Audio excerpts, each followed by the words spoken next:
Një pamje e rrallë që kanë ngjallur interes të madh në publik. Shyrete, Behluli dhe Shkurtë Feza, dy prej emrave më të mëdhenj të muzikës popullore shqiptare, janë parë në të njëjtin vend pas shumë vitesh ftohjeje të njohur publike.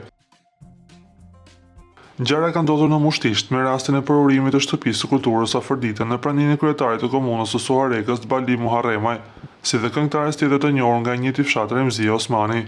Shyrede dhe Shkurta ndodheshin shumë pranë njëra tjetrës gjatë prerjes simbolike të shëritit përpas një shenjë komunikimi mes tyre. As përqafim as përshëndetje, thjesht heshtje e ftohtë, por një prani që vetveti u bëri më shumë zhurmë se çdo fjalë. Çfarë ka ndodhur mes tyre? Përplasja mes tyre është alëduar për më shumë se një dekadë, por nuk është mohuar asnjëherë plotësisht. Në vitin 2014, Shkurtë Feza e pyetën nëse kishin ndonjë raport me Shyreten, ajo zgjodhi të mos komentonte nëpër intervista. Nga ana tjetër, Shyrete Behluli është shprehur disa herë se ka pasur kolega me të cilat nuk kemi pasur marrëdhënie të ngushta, por kjo nuk do të thotë se ka ndonjë armiqësi, thjesht rrugët ndahen.